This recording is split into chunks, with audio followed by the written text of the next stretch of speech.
The laws of nature govern everything, from the motion of stars to the vibrations of atoms. We know how objects move, how water flows, and how fire burns. But sometimes, physics as we know it stops working. Once we approach its boundaries, reality itself begins to distort. In this video, we'll set out on an incredible journey to see what happens when everything hits its limits. The temperature drops to the point where familiar matter unravels. Pressure exceeds what metal can withstand. Light travels faster than light itself. We'll dive into the depths where millions of atmospheres transform the properties of chemicals and create something almost like a new element of the universe. Then, we'll descend to absolute zero to discover why this is the ultimate temperature limit. We'll accelerate to speeds where time loses all meaning, and past and future trade places. And finally, we'll find out why gravity might not exist at all. This is a journey to the edge of nature, where familiar laws cease to apply. Join us to see how physics itself goes beyond its limits. The limits of physics.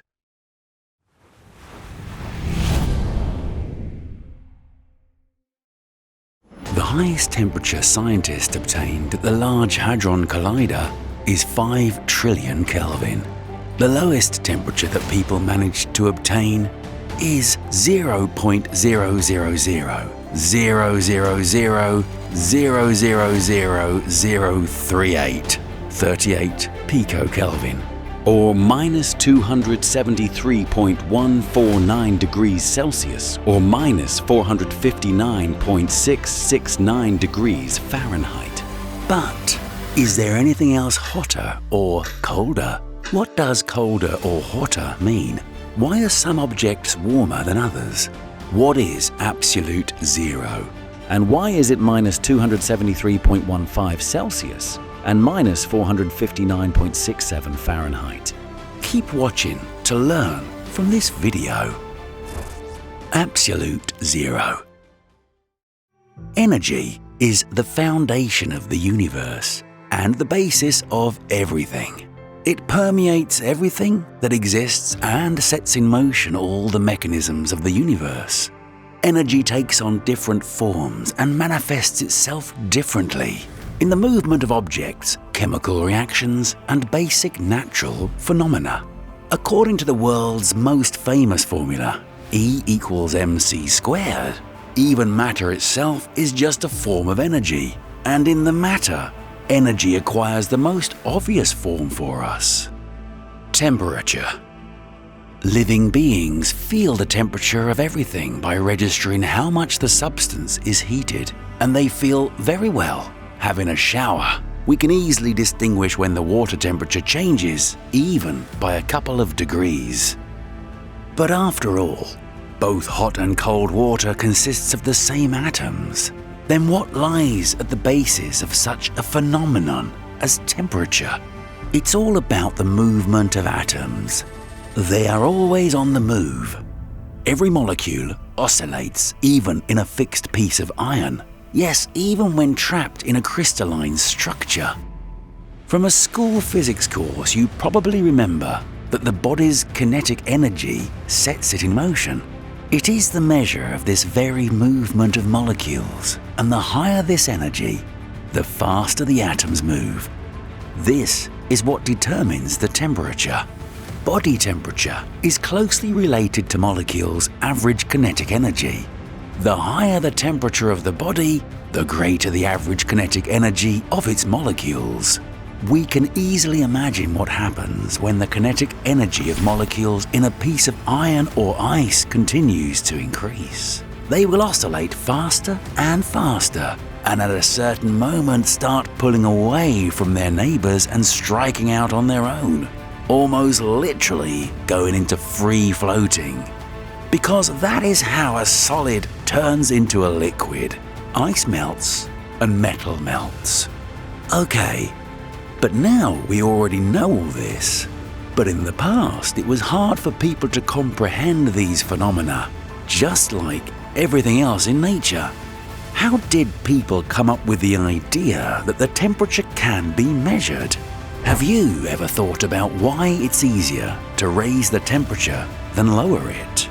Can you heat water to 100 degrees without a kettle? Piece of cake. And Boy Scouts can do it without matches. Similarly, one can easily turn ice into water and steam. But try to cool the same water by at least 10 degrees without a refrigerator, let alone turn it into ice. Just think about how you would do it. Not a clue? Well, that's precisely the point. Humanity learned how to obtain low temperatures only in the last 100 years, at the recent stage of scientific and complex technical advancements. Any idea why? And why do we operate with only positive values when measuring length, mass, and time, but apply some negative values when it comes to temperature? After all, you see, a distance of -5 meters or a weight of -100 kilograms sounds too abstract and very impractical. Only the temperature has both positive and negative values. And this doesn't confuse us at all. What's the deal here? Let us remind you how people began to measure temperature. In 1714, the self-taught German physicist Gabriel Fahrenheit set the lowest point of the temperature scale. He took the temperature of melting a mixture of ice, water, and ammonium chloride as 0. It was the lowest temperature known to science at the end of the 17th century. As Fahrenheit claimed, he took the normal temperature of the human body as the second reference point. He divided the interval between these 2 points into 100 equal parts, which later became known as the degree Fahrenheit. On the Fahrenheit scale, the melting point of ice is plus 32 degrees, and the boiling point of water is plus 212 degrees. This is the scale we still use in the US, and the Celsius scale is more familiar to the rest of the world. The Swedish astronomer and physicist Anders Celsius proposed his scale in 1742. He came up with the simplest and most obvious framework. Freezing water, 0. Boiling water, 100. That's all. Simple and brilliant. And each of the 100 divisions in between became a degree Celsius. You've probably already guessed that the Fahrenheit or Celsius scales that we all use are intended for purely domestic purposes and are quite far from the scientific definitions of temperature. That's why negative values are purely conventional. In fact, there exist no negative temperature values at all. But 0 temperature is quite a real thing, or so it seems. This fundamental unit of measurement is like the speed of light. With enormous efforts, you can get close to it, but there's no way that you can reach it. Otherwise, something bad would happen. If you keep in mind the start of this video, then you probably remember that the temperature is directly related to the movement of speed, or rather, the vibrations of molecules. The slower the oscillation, the lower the temperature. Logically, there exists a certain temperature point when the movement stops altogether, and this is precisely absolute 0. But why can't we reach it? What for is a whole different question altogether, but never mind. Suppose the molecules will stop. So what? In fact, this is where it becomes much more interesting. But the answer is a little creepy. In 1802, the French chemist and physicist Joseph Gay-Lussac confirmed that at constant pressure, the volume of a gas is directly proportional to its absolute temperature. This was first demonstrated by the physicist Jacques Charles, and it is now known as Charles's law. Moreover, whenever the temperature of the gas changes by 1 degree Celsius, its volume changes accordingly by 1/273 of its volume at 0 degrees Celsius. And this applies to any gas regardless of its nature. You don't need to have a wild imagination to follow a linear relationship. It turns out that when the gas is cooled to minus 273 degrees Celsius, it should simply disappear. If Guy Lussac had been a little more superstitious, he would certainly have been too afraid to touch something otherworldly, a terrible secret that was always there. But he was a scientist and came to a different conclusion, that the temperature of minus 273 degrees Celsius is the lowest. It's a theoretical limit, absolute zero temperature. And it was the right conclusion. From this conclusion there comes the scale of absolute temperature, otherwise known as the Kelvin scale, one that doesn't have any negative values. And it is this scale that is used in science, and its zero is equal to the real absolute zero. But some questions remain unanswered. What is the nature of this absolute zero? To be more precise, absolute zero corresponds to a temperature of negative 273.15 degrees on the Celsius scale and negative 459.67 degrees on the Fahrenheit scale. Why would all atoms stop at this temperature? Why precisely at minus 273.15 degrees? This question is essentially philosophical. This is the way things are in our universe, like the speed of light or the mass of an electron, or anything that couldn't be analyzed any further. What happens to the substance when its temperature begins to approach this critical point is much more interesting to us. Earlier in the video, we already found out that as the temperature rises, the atoms exceedingly accelerate and then take off, turning a solid matter into a liquid. This continues to happen as the temperature rises. Even in a liquid state, the substance becomes too constricted and turns into steam, and then even into plasma, a rather strange but spectacular form of matter. But what if we conduct a reverse experiment and start lowering the temperature? The molecules of the cooled gas will begin to slow down, which would trigger the process of condensation. The gas turns into a liquid, which then solidifies and becomes a solid. Its molecules are well organized, but they still oscillate. Further cooling of the solid will cause this oscillation to become less and less noticeable until it almost completely stops. The key word is almost. A complete stop is impossible. Otherwise, something bad that we've mentioned before would have happened. We can only guess and speculate what it might be. But in any case, we would be wrong, since this is actually impossible. Even without reaching absolute zero, but only when approaching it, the substance literally begins to work magic, something that defies the usual laws of physics. Exploring the properties of metals during deep cooling, scientists discovered an amazing phenomenon. Some metals almost completely lose their electrical resistance at a temperature close to absolute zero. They become ideal conductors, capable of passing a current through a closed circuit for a long time without the source of electricity itself. The phenomenon was called superconductivity. On their way to absolute zero, some gases show other miracles. For example, helium becomes liquid at minus 269 degrees Celsius. With a further decrease in temperature, its atoms can leak through microscopic capillaries without friction. In the substance's normal state, this is also impossible. This phenomenon was called superfluidity. Finally, ultra-low temperatures allowed scientists to discover an additional fifth aggregate state of matter. You might wonder, what else can it be besides a solid, liquid, gas and plasma? It turns out there can be other states which make us one step closer to the very miracles of quantum mechanics, which are almost like magic. The existence of this matter was predicted by Albert Einstein back in 1925 based on the work of the Indian physicist Satyendra Nath Bose.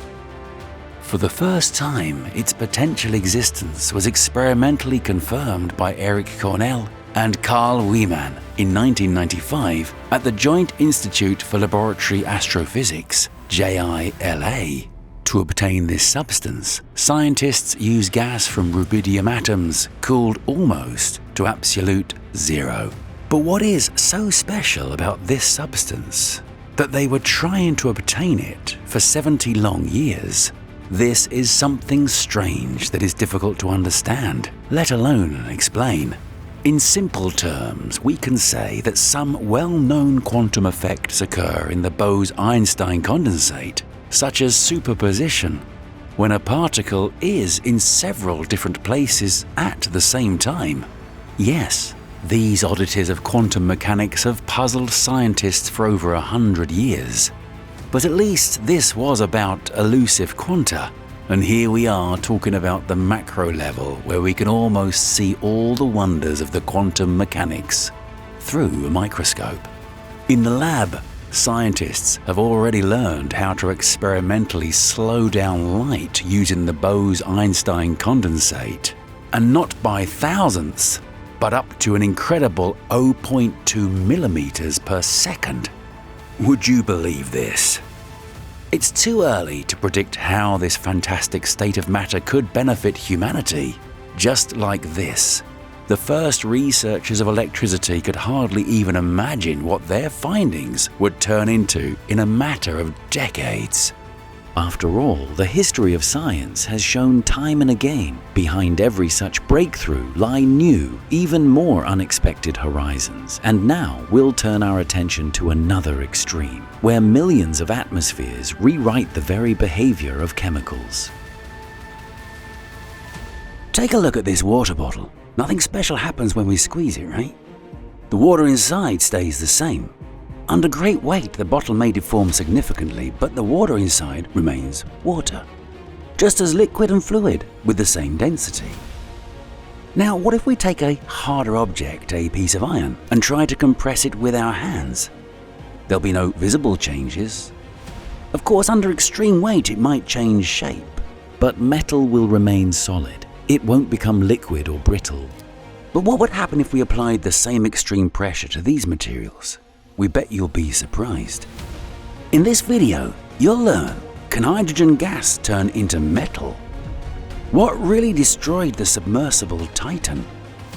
Where underground is there enough water to submerge our entire planet under a kilometer of liquid? Where does it constantly rain diamonds? You'll learn all of this and much more in today's video. Extreme pressure. Now let's set out on a journey to the center of the Earth, and we'll start from afar by exploring the pressure in our planet's orbit, in the atmosphere. Then we'll descend to the surface and eventually reach our planet's core. Along the way, we'll find out what happens to gas, water, iron, and other substances under different pressures. But let's start by defining what we mean by pressure. In short, it's the force applied over a unit area of a surface. The concept can be illustrated with a simple example using your smartphone. Imagine placing an iron cube the size of your phone's short side on the screen. The cube presses on the area of the screen beneath it. The pressure is equal to the weight of the cube divided by the area it presses on. And the screen doesn't budge. It can easily handle that pressure. Now let's place the same cube on the screen, but this time on its corner. Don't try this at home. The screen will almost certainly crack. What happened? It's the same cube, and it hasn't gotten any heavier. That's right, the weight is the same, but the area that the weight presses on has become much smaller. As a result, the pressure increased significantly. Our ancestors noticed this pattern. They realized that it's much easier to pierce an animal's hide with a sharpened stick, and eventually invented the spear. Then around 3,500 years ago, in the Bronze Age, people sharpened a metal rod to create the nail. An invention we still use today. Isn't it fascinating? People didn't yet know what pressure was, couldn't measure it, but already knew how to increase it. Oh, and by the way, how do we measure pressure and what units do we use? Not just one, but several units of measurement have been adopted. Since we'll be working on a planetary scale in this video, we'll use atmospheres as the most convenient and illustrative unit. Let's first clarify what that means. In case you didn't know, all that air above your head reaching all the way up to space isn't weightless. Even Aristotle understood that air has weight.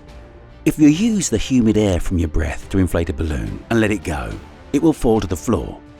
But if you fill it with helium from a tank, it'll float to the ceiling because helium is lighter than air.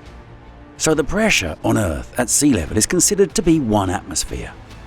Now let's clarify what 1 atmosphere means. Is it a lot or is it a little? It's equivalent to having a large horse step on your foot, or a hefty cow. This isn't a joke. When on all fours, an animal weighing 500 to 600 kilos, that's 1,100 to 1,300 pounds, exerts approximately the same pressure per leg on the ground. So why don't we constantly feel the weight of a horse in the form of atmospheric pressure? That's because our internal organs, blood and tissues, exert the same amount of pressure outward, balancing the external pressure. And here are a few more examples to put this into perspective. The pressure in your car tires is about 2 atmospheres. Garden sprinklers water lawns at 2 to 4 atmospheres. An espresso machine brews coffee at 8 to 10 atmospheres in the brewing chamber. And the water pressure at a car wash can reach over 100 atmospheres. We've sorted out air pressure, but what about water? The same principles apply.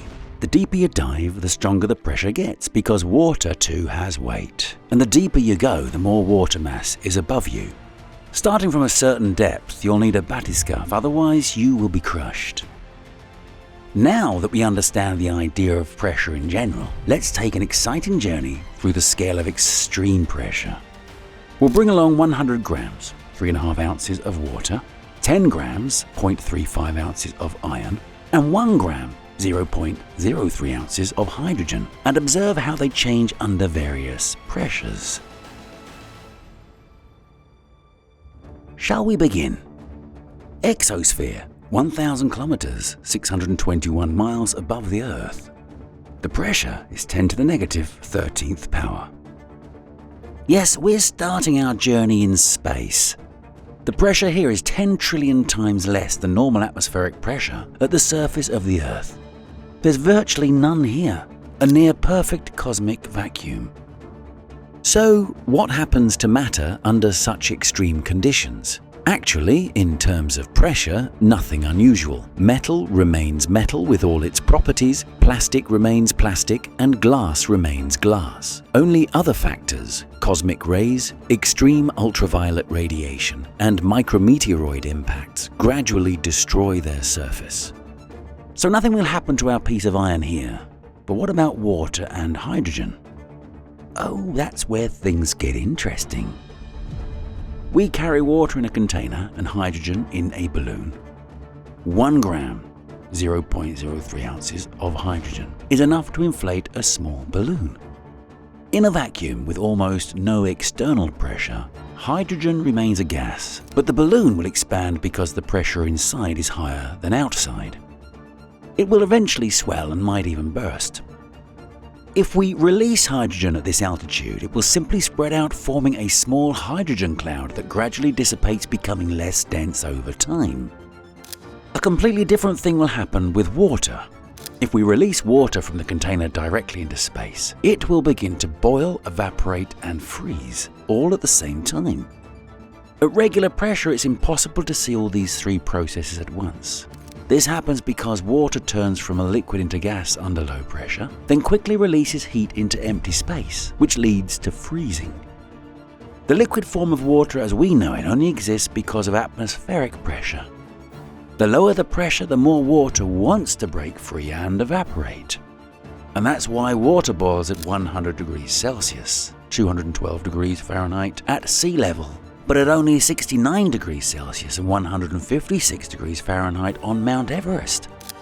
Under no pressure conditions, water evaporates extremely quickly without any heating. Now imagine if our water were in a regular bottle in cosmic weightlessness. We'd witness an incredible sight. If you just slightly opened up the cap, the water vapor would burst out with force, rushing through the neck and propelling the bottle forward like a jet. How How long would a human survive in such conditions? The answer is not promising. Mere seconds. At such a low pressure, the moisture on the surface of your eyes and in your airways will begin to boil, and the gases in your tissues will form bubbles, causing painful swelling. You'll lose consciousness in about 10 to 15 seconds, long before you freeze or suffocate. Let's continue our journey along the pressure scale. The upper boundary of the mesosphere, 100 kilometers, 62 miles above the Earth. The pressure is approximately 3 times 10 to the negative 7th power. This is the nominal boundary where outer space begins. Here the pressure is 10 million times lower than at Earth's surface, yet still significantly higher than in the deep cosmic vacuum. What happens to familiar materials under such pressure? Almost exactly the same as in our previous location. Although much greater, the pressure remains extremely low. Our piece of metal won't change at all. The hydrogen balloons, however, will expand to enormous proportions and may also burst.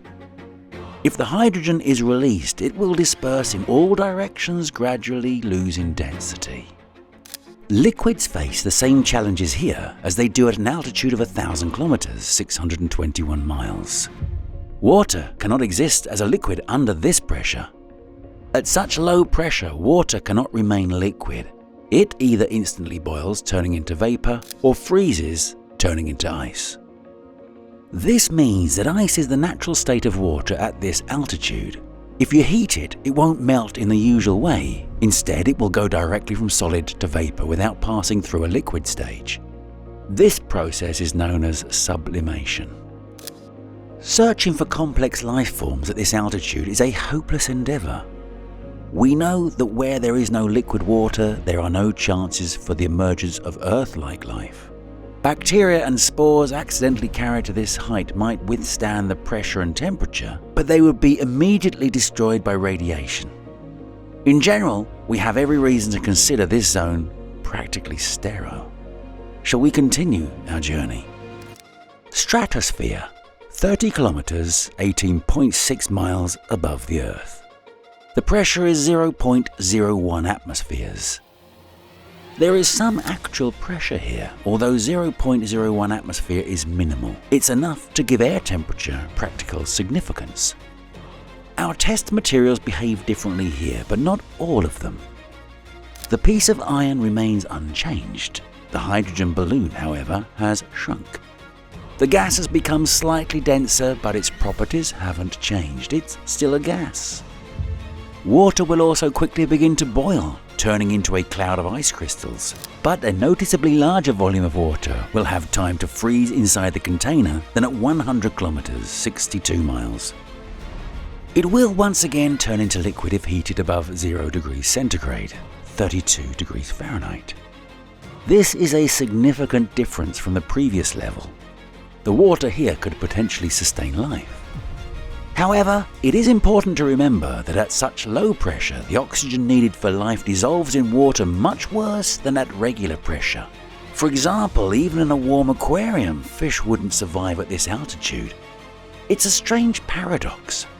The water is warm, fresh and clean, but impossible to breathe in. So let's continue our descent towards Earth and up the pressure scale. The pressure on Earth is 1 atmosphere. This is the zone of normal atmospheric pressure. Here everything as we know it, water flows, wind blows, and you can live without a spacesuit. The piece of metal, once again, does not change shape, nor does water. At 1 atmosphere, the abundance of life is striking. It's everywhere, in the air, in the water, on and below the Earth's surface. The properties of materials here are well understood. So let's move further along the pressure scale. From here, our journey will take us into the depths of our planet. We are approximately 6,370 kilometers, that's 3,959 miles away from the center of the Earth. Ready to dive into the ocean? 10 meters, 33 feet underwater, the pressure is approximately 2 atmospheres. Yep, just 10 meters down and the pressure has already doubled.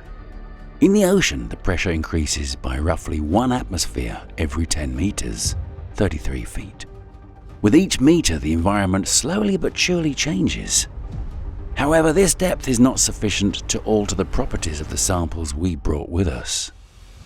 40 meters, 131 feet underwater. The pressure is around 5 atmospheres. Here we'll see various marine life and recreational divers. For them, 40 meters, 131 feet is usually the maximum diving depth. But what about our samples? Metal remains metal, retaining its shape. The water also remains largely unchanged. However, a hydrogen-filled balloon will compress to nearly half its original size. If it had a diameter of 30 centimeters, 12 inches on the surface, it would be just over 17 centimeters, 7 inches at this depth. Note that it doesn't deflate. Rather, the hydrogen inside becomes denser due to the pressure and loses volume. Let's dive even deeper. 1.2 kilometers, 0.7 miles underwater. The pressure is about 121 atmospheres. Here we encounter deep-sea marine life. In particular, we'll see the famous blobfish. Its body consists of a gelatinous mass without scales. It lacks a swim bladder which could easily collapse under such pressure. This fish is perfectly adapted to its environment. 2 kilometers, 1.25 miles underwater. The pressure is 201 atmospheres. At this depth, we'll find sperm whales. Their ribs are connected to the spine by flexible cartilage, which allows their rib cage to compress rather than break under high pressure. And now we're descending even further. 3.5 kilometers, 2.2 miles underwater. The pressure is around 380 atmospheres. The Titan submersible tragedy likely occurred here at a depth of 3.8 kilometers, 2.3 miles, when it was moving toward the Titanic wreck. The submersible was used for commercial dives to the Titanic's remains. The exact cause of the disaster remains unclear. However, the pressure of 380 atmospheres crushed the sub's hull. Essentially, it was an implosion. Everyone on board died instantly. They had no time to comprehend what was happening, as it takes our brain 150 milliseconds to process things, while water and debris took just 20 milliseconds to kill everyone. Let's go even deeper, to the very bottom of the Mariana Trench. 10.9 kilometers, 6.8 miles underwater. The pressure is 1,086 atmospheres. For those of us on land, this pressure is unimaginable. A person without reliable protection would be instantly crushed to death here. Exploring such depths requires the most durable and reliable technology. In fact, building the hull of a spacecraft is easier. Don't believe it? Let's compare the pressure differences that a spacecraft and a submersible must withstand. In space, the pressure inside the craft is just 1 atmosphere, while outside it's nearly 0. At a depth of nearly 11 kilometers, 6.8 miles, the pressure inside a submersible is still 1 atmosphere, but outside it's over 1,000 times greater. No spacecraft, not even those sent to Venus, could withstand such a pressure difference. You might think no life could exist at such depths, but this isn't the case. Various species of amazing deep-sea organisms live and reproduce here. So far, around 10 to 15 species have been identified at these extreme depths. These are complex organisms that live in total darkness at temperatures no higher than 4 degrees Celsius, 39 degrees Fahrenheit. Such depths have rendered photosynthesis impossible, but bacteria have adapted to metabolize hydrogen sulfide and hydrocarbons. The fact that life exists under such high pressure has significantly broadened our understanding of the physical limits of life. They're considerably wider than previously thought. But what would happen to our samples here?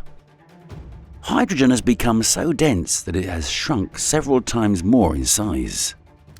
If our balloon had a diameter of 30 centimeters, 12 inches at the surface, it would compress tenfold to just 3 centimeters, 1.2 inches at the bottom of the trench.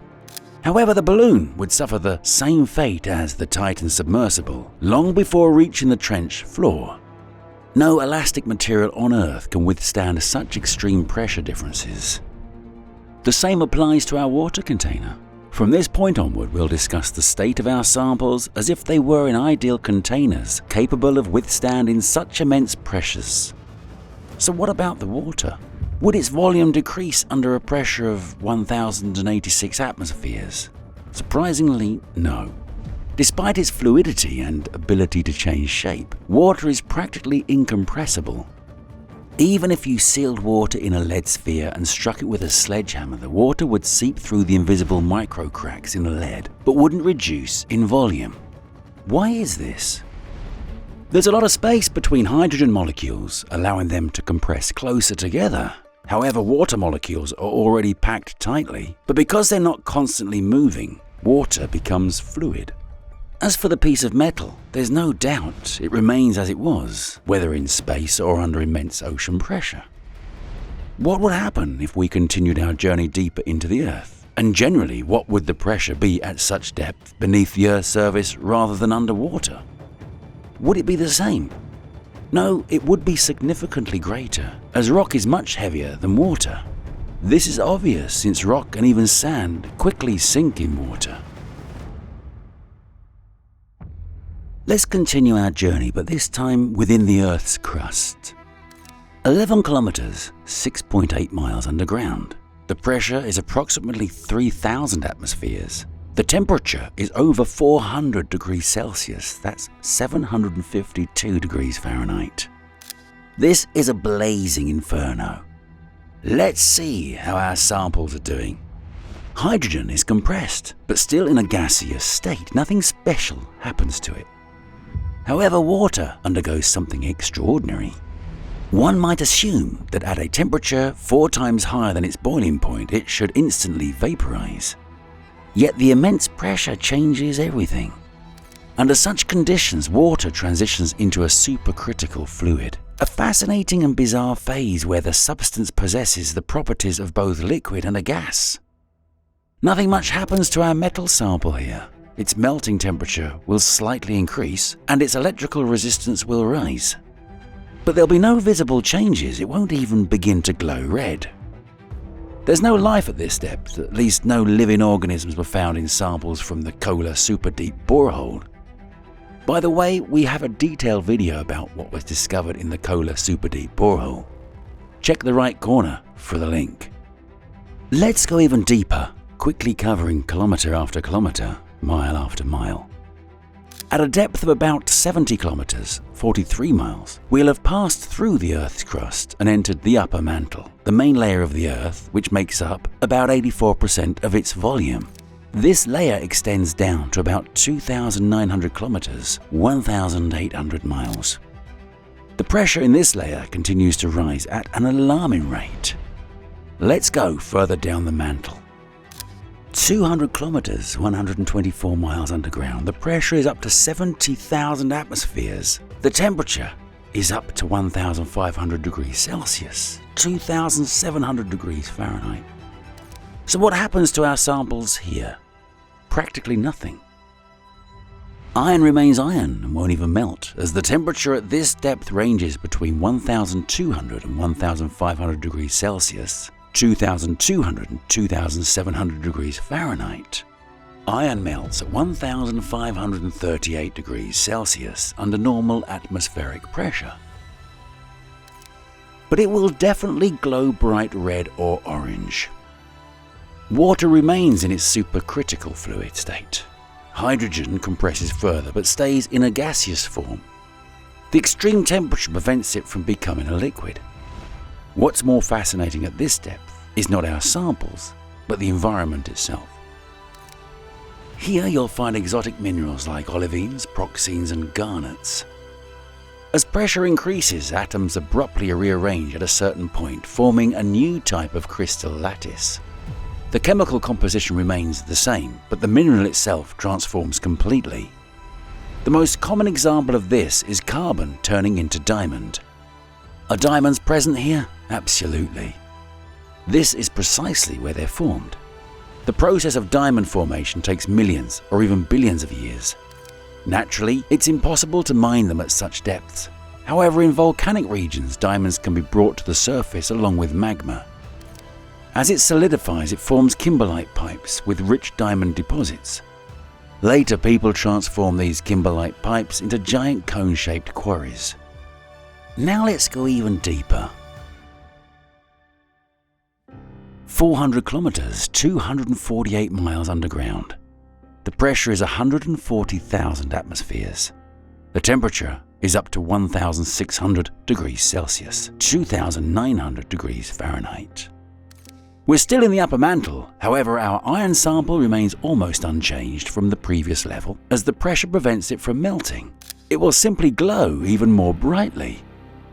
Water shows little change as well, remaining in its supercritical state. Hydrogen too continues to exist as a gas. What's happening around us? In the upper layers of the mantle we saw olivines and garnets. Here, majorite, an exotic variety of garnet, is added to the mix. As depth and pressure increase, olivines gradually transform into another mineral, wodsleyite. This mineral is incredibly rare and looks as alien as its name suggests, resembling a spaceship fragment. Even deeper we'll find ringwoodite. It looks mesmerizing, especially when you consider where and how this mineral is formed. On the Earth's surface, ringwoodite remains quite rare, yet it is abundant within the mantle. And this abundance has an intriguing implication. Ringwoodite can hold water within its crystal structure, in fact up to 1.5% of its own mass. This hypothesis aligns well with seismological data. If it's correct, the ringwoodite layer in the mantle contains far more water than all the Earth's oceans combined. If this water were somehow released and made its way to the surface, it would cover the planet in a continuous 800-meter, 2,625-foot thick layer. Let's keep going deeper. 660 kilometers, 400 miles underground. The pressure is 240,000 atmospheres. The temperature is up to 1,800 degrees Celsius. That's 3,270 degrees Fahrenheit. At this depth, we enter the lower mantle. Iron remains solid, glowing even brighter now, becoming whitish. Hydrogen is highly compressed, but remains gaseous. Water continues to stay in its supercritical phase. What's happening around us? Something significant has occurred. There is no longer any ringwoodite or majorite. Under such extreme pressure, their crystal structures have transformed. We now find ourselves in the realm of magnesium perovskite with traces of aluminium and iron. This mineral, commonly known as bridgmanite, is one of the most abundant in the Earth's mantle, especially in the lower mantle. Bridgmanite comprises 2/3 of everything at this depth. The remaining third is primarily calcium perovskite, or calcium titanate, in roughly equal proportions. Let's explain something here, although you might find it startling. Bridgmanite dominates the lower mantle, which stretches from about 660 kilometers to 2,900 kilometers. That's 410 to 1,800 miles, right to the edge of the Earth's core. The lower mantle makes up over half of the Earth's volume, specifically about 55%. And since 70% of this layer is bridgmanite, it means roughly 40% of our planet is composed of a mineral that almost no one has ever seen in their lifetime due to its rarity. What an unusual paradox. But we're not stopping here. Let's go deeper to reach the pressure of 1 million atmospheres and beyond. At a depth of 2,200 kilometers, that's 1,367 miles, we reach a pressure milestone of 1 million atmospheres. The temperature here is up to 3,000 degrees Celsius, that's 5,430 degrees Fahrenheit.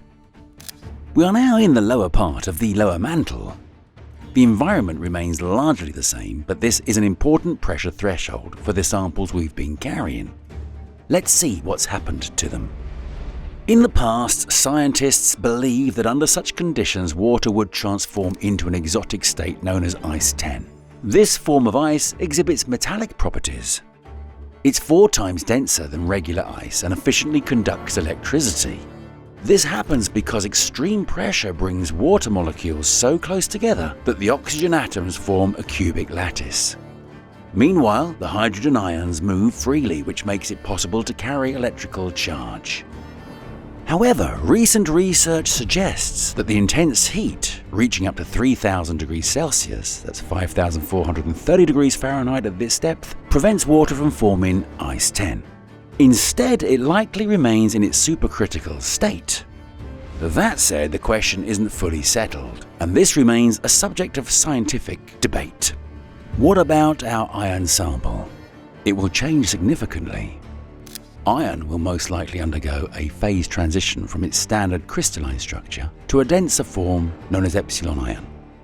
In this form, iron is denser, more compact, and much more stable under extreme temperatures and pressures.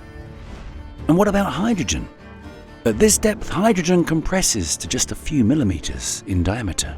Heated to such an extent its atoms lose their electrons, transforming into plasma, a state of matter that behaves like an electrically conductive hot gas. As we continue downward, we finally reach the boundary between the Earth's mantle and its core, known as the Gutenberg discontinuity. 2,900 kilometers, that's 1,800 miles underground. The pressure is approximately 1.38 million atmospheres, and the temperature is up to 3,500 degrees Celsius, 6,330 degrees Fahrenheit. How intense is this pressure? Let's put it into perspective. Do you think the Statue of Liberty standing on one stiletto heel would exert such pressure on its pedestal? Well, not quite. In fact, you'd need to stack another 5.5 Statues of Liberty on top of the first one. Naturally, no pedestal could withstand such a load. At this depth, water and iron behave similarly to how they did at the previous level. But what about hydrogen? Now things get even more interesting here. The idea of ice having metallic properties already sounds surprising, but the transformation of gaseous hydrogen into metal seems almost downright alchemical, doesn't it?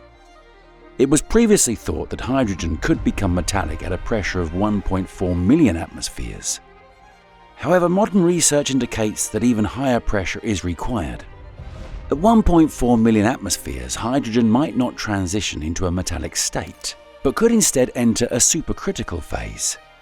As previously discussed, this unique state occurs at extreme temperatures and pressures, where the substance exhibits properties of both liquid and gas. Alright, so what goes on around us at this depth? The dominant mineral of the lower mantle, bridgmanite, no longer withstands the pressure here, which causes another transformation. Its orthorhombic crystal lattice collapses, transforming into a denser layered structure. This new substance is known as post-perovskite. Post-perovskite forms the enigmatic D double prime layer, a zone up to 200 kilometers, 124 miles thick, at the boundary between the mantle and the core.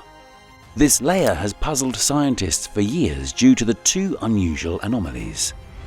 The first one is density jump. In some areas, density changes abruptly, as if there's an invisible boundary. The second one is wave speeds. Seismic waves passing through the layer travel at different speeds depending on their direction. Why is this strange? Imagine dropping a pebble into a calm lake and seeing the ripples move at varying speeds in different directions. For a long time, this was a mystery, but the discovery of post-perovskite helped scientists understand these strange phenomena. Now let's continue our descent towards our ultimate destination. 3,100 kilometers, 1,926 miles underground. The pressure is approximately 1.5 million atmospheres. The temperature here is up to 4,200 degrees Celsius, 7,600 degrees Fahrenheit. We've entered the Earth's outer iron core. Under such conditions, iron is in a molten state. So the outer part of the core, which is about 2,250 kilometers, 1,398 miles thick, consists of very hot liquid metal. Now, let's go toward the very center of the planet. 6,371 kilometers, 3,958 miles, the center of the Earth. The pressure is up to 3.7 million atmospheres. The temperature is up to 6,000 degrees Celsius, 10,830 degrees Fahrenheit.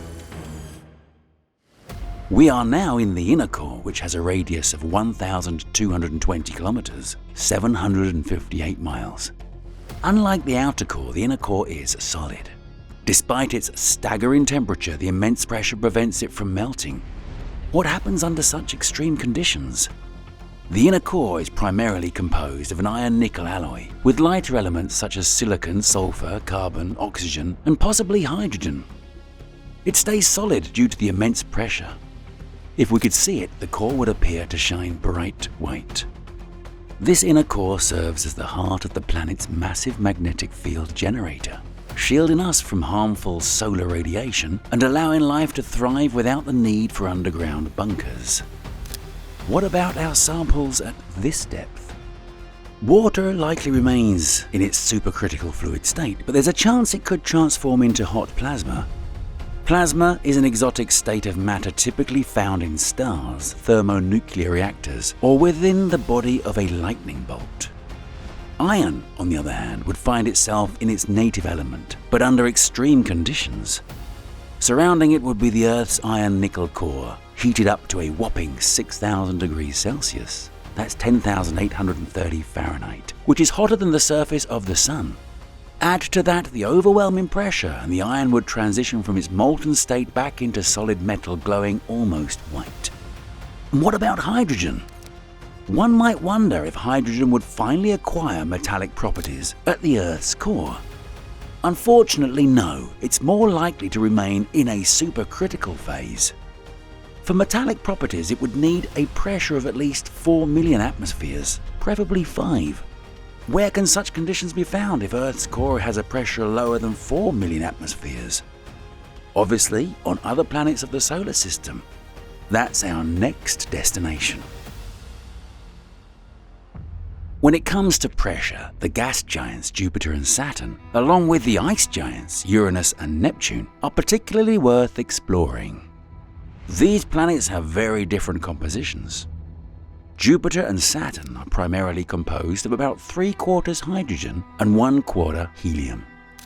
Let's take a brief journey to Jupiter.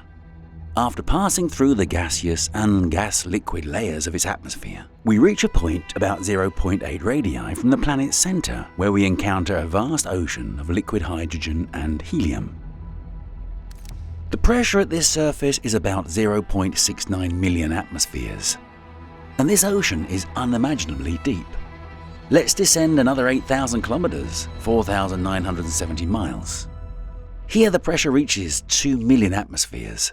The liquid hydrogen exists in a highly exotic state, but hasn't yet to begin transitioning into metallic hydrogen. And what about helium? Since the ocean contains not only hydrogen but also helium, it's worth noting that helium stays in its standard liquid form. Interestingly, helium is denser than liquid hydrogen, which is why the two liquids start to separate. As we go deeper, the pressure continues to rise. At 20,000 kilometers, 12,500 miles beneath the surface, the pressure hits 4 million atmospheres, and hydrogen begins transitioning into a metallic phase. By the time we reach a depth of 25,000 kilometers, that's 15,500 miles, metallic hydrogen stabilizes. This form of hydrogen conducts electricity but remains in a liquid state. Under gravity's influence, heavier helium droplets start to sink through the viscous metallic hydrogen towards the planet's core. This process releases some heat, and what's the result? We observe a growing layer of helium around Jupiter's core, accompanied by thermal energy radiating into space. Today it is assumed that this heat is one of the main reasons for Jupiter's energy oddities. What oddities, you might ask? The fact is that Jupiter radiates much more heat into space than it receives from the Sun. By the way, a similar phenomenon occurs with Saturn. This means that the planets have their own internal sources of heat. Helium rain in the layer of liquid metallic hydrogen appears to be such a source. The same happens on Saturn and Neptune. But something even more interesting occurs on Neptune. Should we fly there? Neptune's composition is different. Its atmosphere and interior are rich in water, methane, and ammonia. These stable substances behave predictably until the pressure exceeds 1 million atmospheres. At this point, methane breaks down into carbon and pure water. What happens to the carbon under such pressures and high temperatures? You guessed it. Neptune's atmosphere provides perfect conditions for diamond formation. Diamonds form directly in the atmosphere and under the influence of gravity and other physical processes rain down onto the planet's surface, creating a spectacular phenomenon known as diamond rain. Now imagine this. Millions of tons of diamonds slowly descending through the dense, murky darkness of an enormous planet. In this state, the planet seems frozen in eternal shimmer, but it's only an illusion of stillness. On the scale of the universe, nothing ever really stands still, not even you, as you watch this video. How fast are you moving right now? If you're sitting in a chair or on a sofa watching this video, then it must be 0 speed, right? Well, not quite. If you're somewhere on the equator, you're actually moving at a speed of 1,674 kilometers an hour, which is twice the cruising speed of a passenger Boeing. This is the approximate speed at which the Earth rotates on its axis. But there's more to it than that. At the same time, you're also rushing through outer space at a speed of 30 kilometers a second. It's the average speed at which the Earth orbits the Sun. But that isn't all. 230 kilometers a second at such tremendous speed. You're right now racing through space around the center of our galaxy, the Milky Way, along with the solar system. But wait a minute, there's still more. 550 kilometers a second. That's how fast our galaxy, along with thousands of others, is moving towards the Great Attractor, a mysterious region of the universe that seems to be sucking in millions of worlds. Is there anything in the universe that moves even faster? Certainly, a lot of things. But the first thing that comes to mind is light, the fastest phenomenon in our universe. Light from the surface of the Sun reaches Earth in 8 minutes and 17 seconds. However, light is not born on the surface of the Sun, but in its core. And to escape from the core, it takes 200,000 years. That's 3.5 kilometers per year. Hold on, how is that possible? Something's clearly wrong with the speed of light. Today, you'll learn. Why is it impossible to measure the speed of light? What is the speed of light in a piece of sugar? Can light be slowed down? Why can't you move faster than light? Or can you, after all? And in general, what's wrong with the speed of light? What causes light to move in the first place? Seriously, why would it even move? When it rains, the drops move because they are pulled by gravity. This is precisely why Earth orbits the Sun. Its gravity prevents our planet from flying into deep space, and the speed of movement balances this force, resulting in rotation. When a person walks, they push off the ground with their feet, and this is precisely how the movement happens. With light, however, things aren't as simple as this. Perhaps the answers lie in the question itself. What is light, anyway? Well, the answer seems to be straightforward. Light is electromagnetic waves, and at the same time, massless particles called photons. You probably heard this at school when you were studying physics. Just in case, let us recall that electromagnetic waves include not only visible light, but also ultraviolet, X-ray and gamma radiation, as well as infrared radiation and radio waves on the other side of the spectrum. Yep, but strangely enough, radio waves and light are essentially the same thing. The only difference is in the wavelength.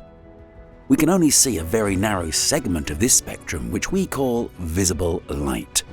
This is a convention determined solely by the limitations of our sensory organs. We can't see ultraviolet, but many birds certainly can. So, there you have it. Electromagnetic waves. Alright, that seems clear enough. But here's the question. Did you notice the catch? We've used the word wave several times, but never once said waves of what? Confusing. It'll all become clear soon, along with the first oddity. What is a wave? According to the simplest and very general definition, this is oscillatory movement in the physical environment. Imagine throwing a pebble into a pond on a windless day. The surface displays a distinct wave spreading out in all directions. Here the medium is water. It's easy to say that there is a wave in the water, or simply a water wave. Sound, it's also the oscillatory motion of air molecules spreading through the air, which serves as the medium for the sound wave. Or for example, by waving one end of a long rope, you create a wave that travels along it. You could say that this is a rope wave, though that sounds a bit odd. But without a doubt, the medium for the rope wave is the rope itself. This could go on forever. Wherever we find a wave, we immediately find something that it travels through, until we come to light and electromagnetic waves in general, because it turns out there is simply no medium for electromagnetic waves. But this begs the question, if the light is waves, then waves of what? What oscillates? Through what does the wave travel? This question has puzzled scientists almost from the moment the wave nature of light was discovered. But there was still hope that such a medium existed, the luminiferous ether. They were almost certain about this. It seemed so obvious. Many scientists devoted their lives proving its existence. But this wasn't meant to be. Quite quickly, the ether theory was debunked. This left scientists to face a rather unpleasant reality. They had to come to terms with the fact that electromagnetic waves do not require a medium to spread. They can do this in a complete void. We could say, with a bit of a stretch, that the electromagnetic wave serves as its own medium, since in a combined wave the electric wave transitions into a magnetic wave and vice versa. They move in this way, transitioning, even transforming into one another, perpendicular to each other and the movement's direction. It can be considered a wave in itself, if you will. And this is the first oddity that suggests that something is wrong with the light. Any wave travels through something. However, light is an unusual type of wave that doesn't need this something. In other words, light doesn't need a medium to spread. Light can easily travel, even in a complete vacuum. The second oddity follows directly from the first. Let's ask ourselves a logical question. If light doesn't spread through a medium, then what determines its speed? This question is not as trivial as it might seem. After all, in all other examples, the wave's speed is determined by the medium. A wave on the surface of a pond spreads in all directions at a certain speed, which depends on the density, the nature of the intermolecular bonds, and the surface tension. The speed of the wave spreading through the air, which we call sound, also depends on the medium. On Mars, the speed of sound is approximately 240 meters per second, 787 feet per second, while on Earth it averages 340 meters per second, 1,115 feet per second. And this is because the atmosphere is different. Even a wave along a rope moves at different speeds depending on the material of the rope. But what about light? What determines the speed of light? Approximately 300,000 kilometers per second, or 186,000 miles per second. There it is, the speed of light, right? But what if we said that the speed of light is the speed not of light? What nonsense, you might exclaim. Whose speed then? This is where things get complicated, or much more interesting than they seem. The fact is, this speed is not exclusive to light and electromagnetic radiation in general. Gravitational waves and gluons move at this speed. The speed of neutrons and a whole family of particles almost reaches it. So it would be more appropriate to call the speed of light some kind of fundamental universal constant. This is literally one of the default settings of our universe. We call it the speed of light only because that's what we've gotten used to. This is because the speed of light was measured first, a long time ago, when we didn't even properly understand what light is. And only later did it turn out that this huge number is inherent to some other phenomena that have nothing to do with light, at least directly. And this is the second oddity. The speed of light doesn't depend on light and is not even related to it. It's a deeply embedded characteristic of space-time itself, on which the laws of our universe are based. Finally, let's consider the third main oddity, the most incomprehensible and even unsettling one. Even if you've heard this many times, it's worth repeating it, because most people can't wrap their heads around it. Let's keep this approximate figure in mind. 300,000 kilometers per second, or 186,000 miles per second. No more, no less. Always, everywhere. Let's say you're flying on a starship at almost this huge speed. Standing on the command deck, you turn on a flashlight and direct the beam forward along the course. At what speed will the beam ultimately travel? Logic suggests that you should add the speed of the beam to the speed of the starship. After all, if you're driving a car and throw a ball forward, the speed of the ball equals the sum of the speed of your car and the speed at which you will throw the ball. But logic doesn't work here. The speed of the flashlight beam will still be equal to that same stubborn figure, 300,000 kilometers per second or 186,000 miles per second. No more and no less, always everywhere. It's quite hard imagining this, but let's stretch our point here and illustrate this with a very rough example. Imagine that you're slowly walking through a large but very shallow puddle. With every step, each plunge of your boot sends water ripples in all directions at the same speed. You can walk faster or slower, but the speed at which each wave spreads will always be the same. Or take the speed of sound, for example. The source of the sound can move at any speed, whether it's the sound of a flying jet or the roar of an erupting volcano standing still. The speed of sound does not add up to the speed of the object emitting it. Once again, these are very rough, oversimplified examples, because the constancy of the speed of light is absolute. It doesn't depend on anything, it just is. And this is the third most disconcerting oddity. The speed of light is always constant and never changes. In all inertial frames of reference, it remains constant regardless of the speed of the source or the observer.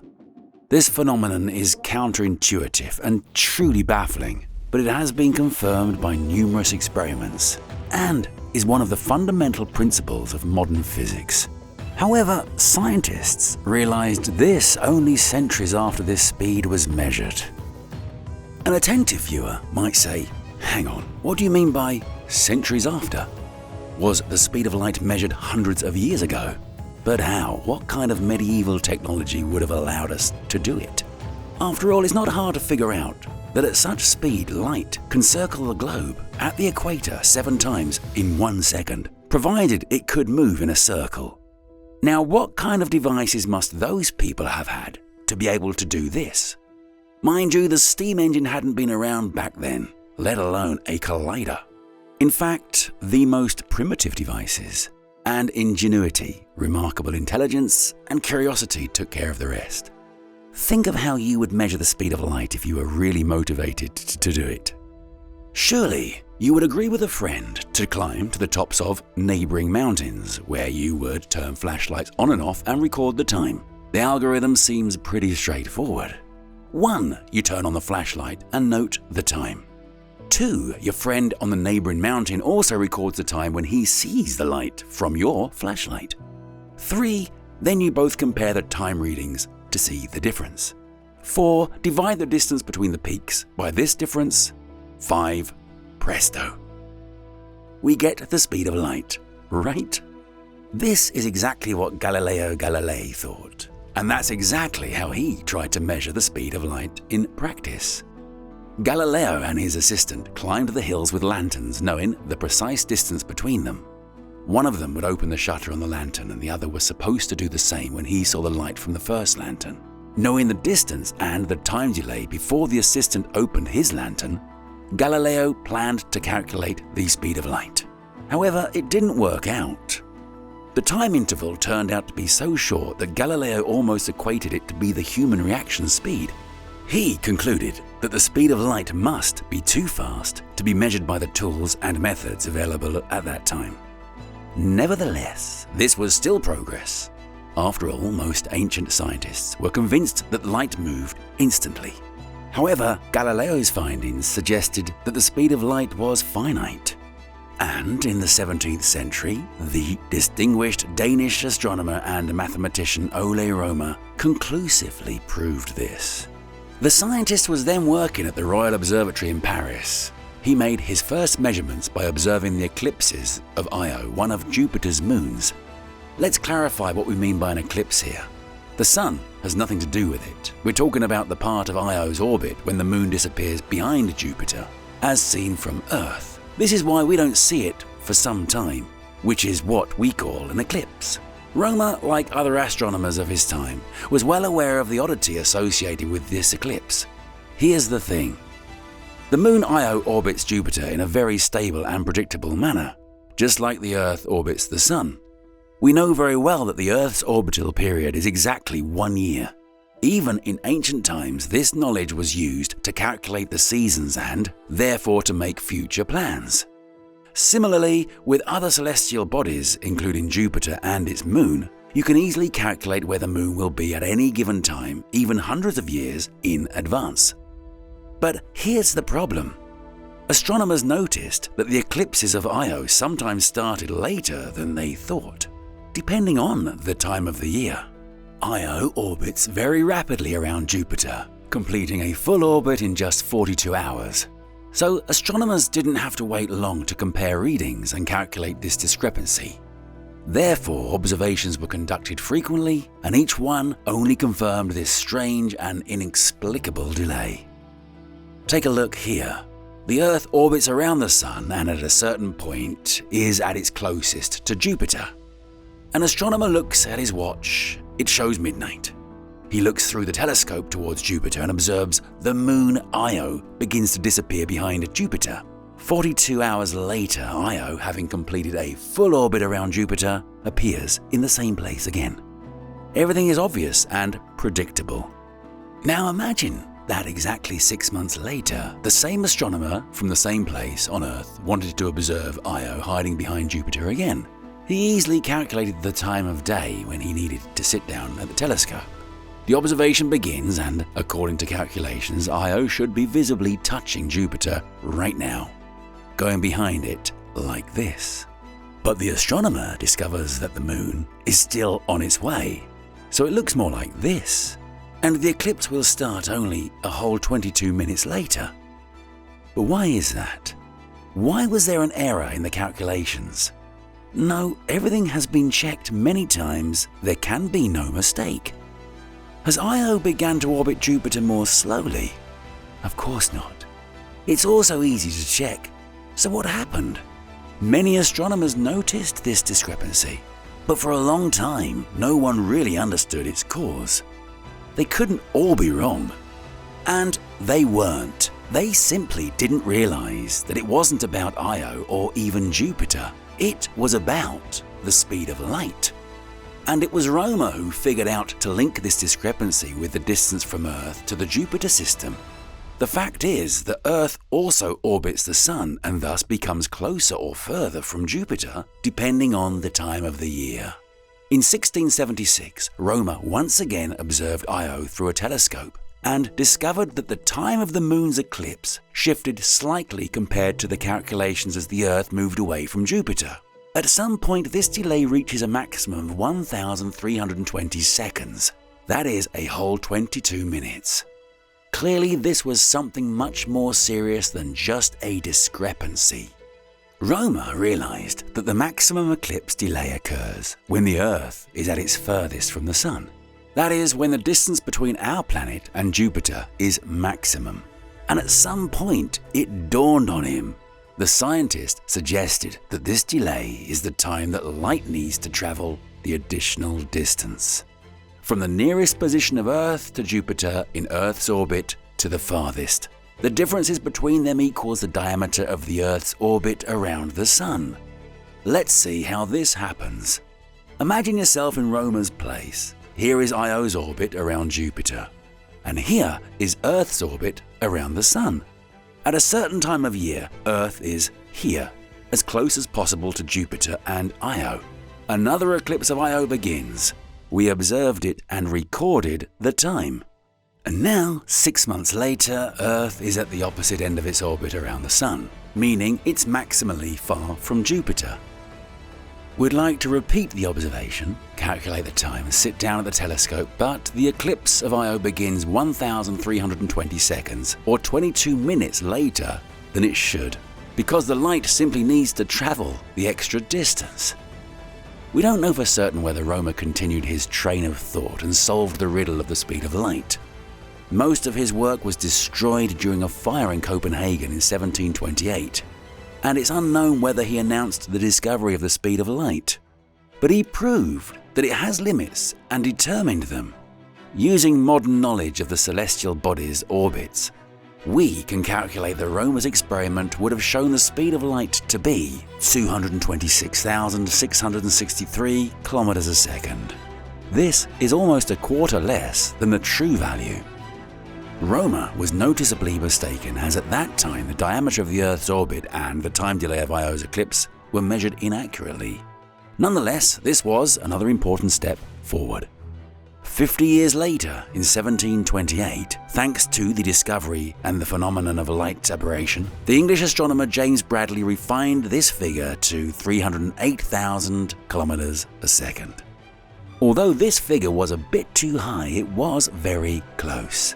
Later, the speed of light was measured by French astrophysicists François Arago and Léon Forceau, who obtained a result of 298,000 kilometers a second. Then there was Michelson's experiment, which brought us even closer to the correct figure. Scientists finally settled on a value in the second half of the 20th century when masers and lasers were developed, distinguished by their extremely stable frequency of radiation. By the early 1970s, the error in measurements had decreased to 1 kilometer a second. As a result, the 15th General Conference on Weights and Measures, held in 1975, decided to consider the speed of light in a vacuum henceforth to be 299,792,458 meters a second. It looks like we have everything figured out, right? Now, get ready for something unexpected. The fact is that the speed of light has never actually been measured. No, we're not trying to stir up cheap intrigue or conspiracy.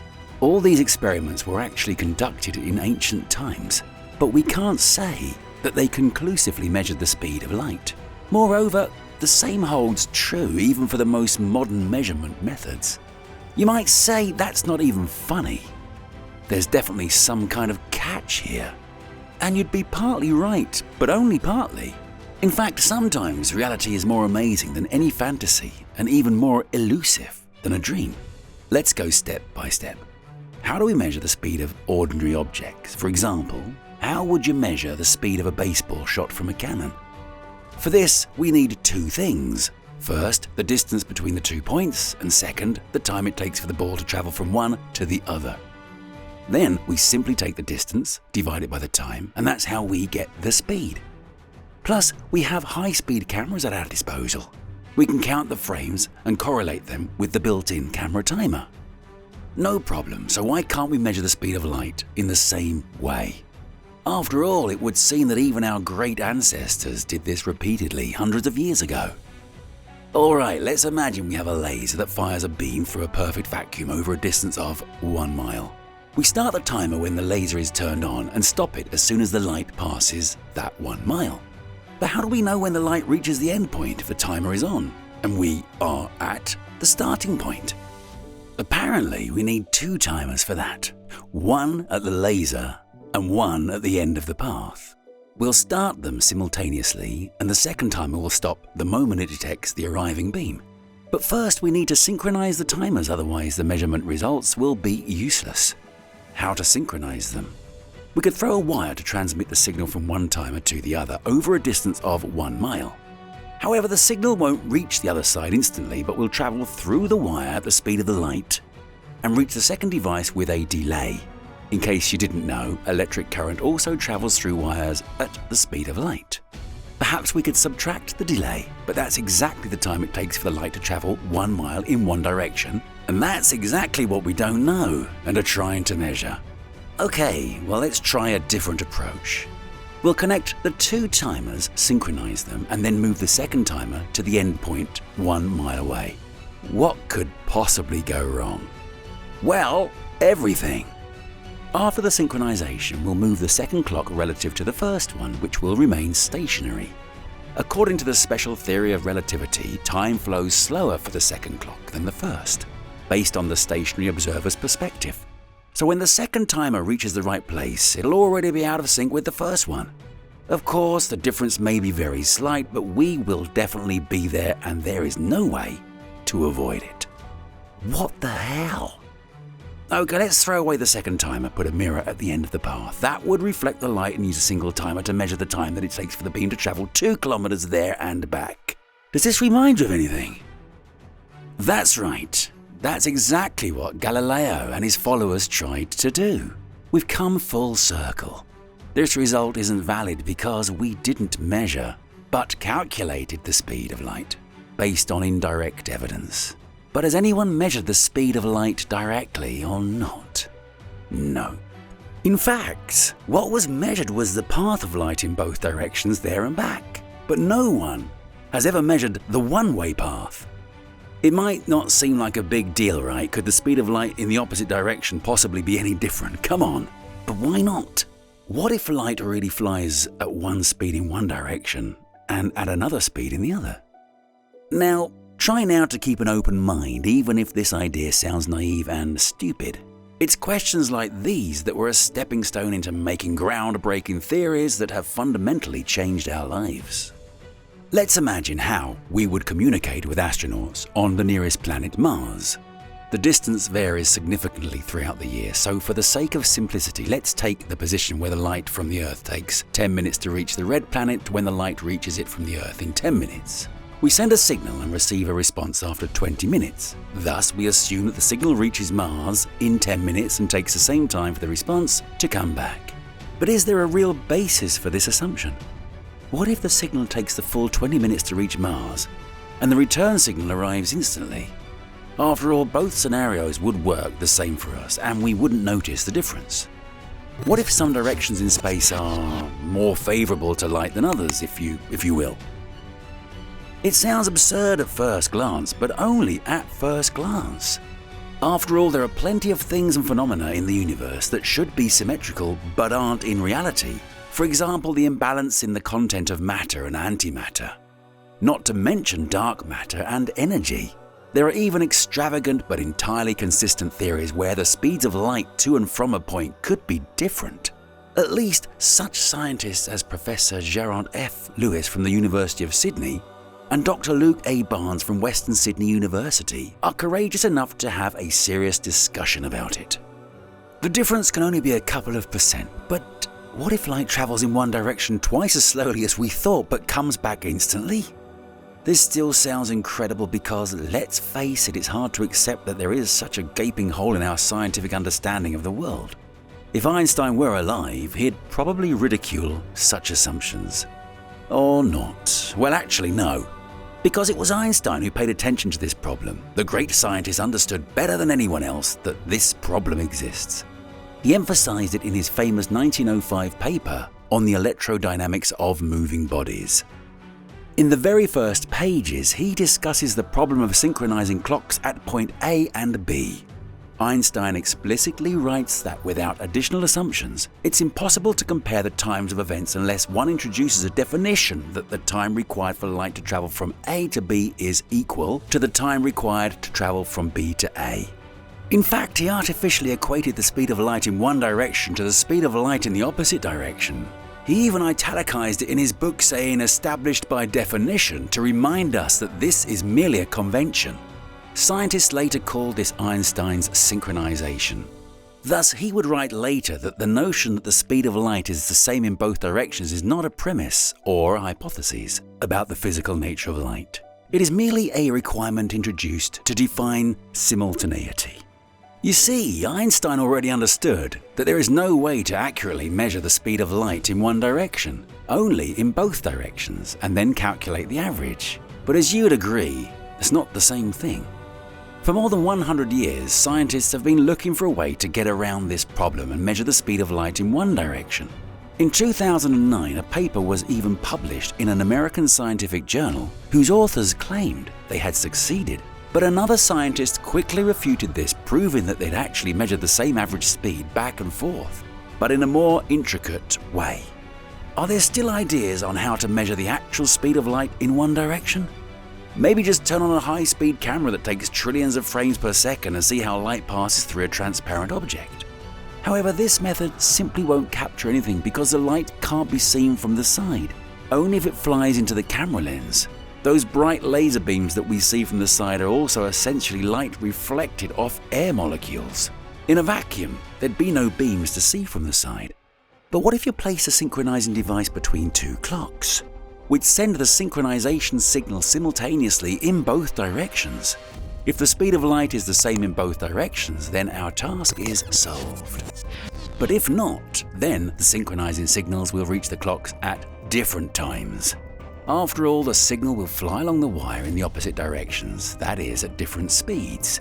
This means that one clock will be running faster than the second one from the very beginning, by such a value that when we finally measure the speed of light, it will turn out to be exactly what we know it to be, almost 300,000 kilometers a second, even though this may not actually be the case. This is how you can dodge and come up with method after method ad infinitum. Actually, scientists have been doing this for 100 years. They haven't come up with anything. It turns out that we are at a dead end. To measure the speed of light in one direction, we need to synchronize the timers. But in order to synchronize them, you need to know the speed of light in one direction. We return again to the fact that in the physical world there seems to be nothing more elusive than light. Not only elusive, but also irresistible. All or almost of you have heard many times that one cannot surpass the speed of light. We'll come back to this vexing cosmic injustice later, but for now, let's remember that according to modern physics, space and time are inseparably linked, like north and south, east and west. After all, the south cannot exist without the north, so time cannot exist without space in our world. Even more, it is essentially one entity, and this entity even has a simple and straightforward name: space-time. What does this connection and strange configuration imply? Well, some very amazing stuff. For example, how fast do you think a stationary object moves in space-time? Do you think the answer is zero speed? If this question seems stupid, take your time, because the actual answer might sound absurd. Any object moves in space-time at the speed of light, even motionless ones. This may come as a surprise to you, but there's nothing inherently paradoxical or even absurd to it. Because if you were paying attention, you'd notice that we're not talking about space, but about space-time. And any object with zero speed in space is actually still moving. It's just moving in time, always. It can't help but do this, because the so-called arrow of time always inexorably points forward, and it always moves at the speed of light. But in time, not in space. This sounds somewhat nonsensical, like 1 second per second. It's like saying I walk 1 mile per mile. But essentially, that's exactly how it is. Yes, from a physical point of view, this is indeed a movement no matter how hard it might be to comprehend. By the way, have you ever found it strange that we use the same words for positions in time as we do for positions in space? Back to the past. Look into the future. Time flies, etc. Think about this in your spare time. Well, let's move on. How does this benefit our understanding? Look at the map of the world. We can determine a location on a map in terms of two numbers, latitude and longitude. With space-time, it's almost the same. We all move forward through time or space, just as a traveller moves east, west, or north-south. To make this easy to understand, let's imagine that you're in a large flat area, for example, in the Bonneville Salt Flats in Utah, where racers gather every year. You're getting into a car with a locked accelerator, so it can only travel at one speed, 100 kilometers an hour. This will be our conditional model of the speed of light limitation. We'll show everything that happens from above and present in a chart. The x-axis shows the way to the east, and the y-axis the way to the north. You start the engine and drive off. If you drive strictly east for 60 miles per hour, you're not moving at all in the north-south direction. Similarly, you could drive north at the same speed, but then you would not be moving east or west at all. And if you drive northeast at 60 miles an hour, you'll be moving partly north and partly east, and your speed would be distributed between these directions. Accelerating towards the north, you automatically slow down towards the east and vice versa. Finally, if you drive north at maximum speed, your eastward speed becomes 0 and vice versa. Now replace the word north with time and east with space in this thought experiment. Please look at the diagram. If you move through space at a maximum speed, the speed of light, then you won't move through time at all. It would kind of stop you. And even after moving over vast distances of billions of light years, you won't feel the passage of time. This would feel like one moment for you. On the other hand, there's no way for you to stand still, because time moves inexorably forward. In fact, it turns out that everything in the space-time always moves at the speed of light. It's just that one part of this speed falls on the north, time, and the other part on the east, space. That is, you're never simply standing still in space-time. You move either at some speed in space or in time. If the speed in space increases, then the speed in time decreases and vice versa. Like in this diagram where the vertical represents the speed of time and the horizontal is the speed in space. Take a look here. When we increase the speed in space, time slows down. When we decrease the speed in space, time speeds up. That's how the space-time continuum works in simple terms. To complete the picture, let's look at all these amazing effects through the eyes of the person who figured them out. For a moment, imagine yourself as Einstein. While still a young clerk at a patent office in Bern, Switzerland, Albert Einstein had a sudden insight. One evening in May 1905, he heard the chimes of this old clock tower. All of a sudden, he was struck by a wild idea. What if the tram rushed away from the tower at the speed of light? And then he realized that if he looked back, he would see the tower clock had stopped, along with everything else: pedestrians, birds in flight, raindrops. This is because we see everything only thanks to the light that reaches our eyes. And if we were to move at the speed of light, then new reflected beams of light simply wouldn't be able to catch up with us, and we would only see that last frozen time. Note that the light would continue to move at the same speed, though it seems as if everything has frozen, even the light itself. After all, light cannot just stand still. It cannot even slow down. Not at all. Now we'll respond to the argument that the speed of light is only maximal in a vacuum and drops in other media. Indeed, this is the speed of light in water, and this lower value is in glass. This might sound amusing, but enthusiasts even calculated the speed of light in sugar. Here it is. But here we are talking about media that have what is called a light refraction index.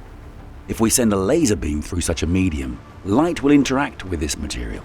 Atoms of the material absorb photons of light and re-emit them. But when we pass light through a transparent medium, we don't slow down the photons. We are, roughly speaking, destroying them and then sending their descendants to continue their journey. This is just one very simplified interpretation of this phenomenon, because this process involves polarization effects and much more. But that is not the topic of our video. This is only one conclusion.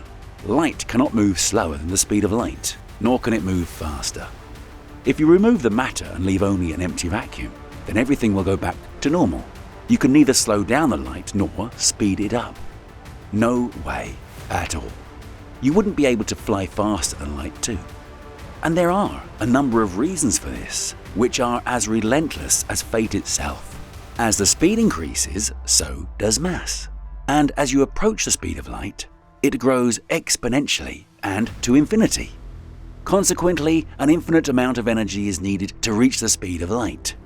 You can burn all the stars of the universe in the furnace of such an engine, but you still won't be able to reach the speed of light, let alone surpass it. This is just one of the reasons. Another one is time dilation. And then there are violations of causality. You've probably heard all of this many times. There's one more example, but for some reason people rarely discuss it. If you decide to fly faster than the speed of light, you'll face another insurmountable problem. Electromagnetic interactions in your body also occur at the speed of light. It turns out that to move faster than the speed of light, you would have to move faster than yourself.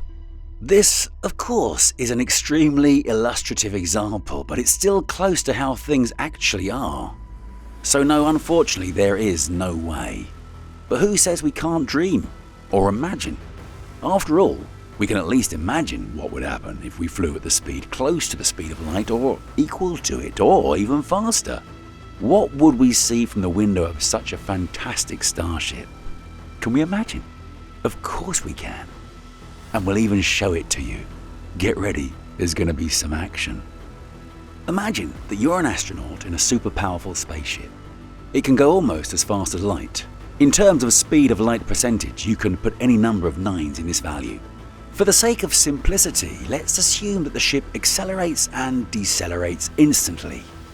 How long do you think it would take, from the crew's perspective, to travel at almost light speed to the nearest star?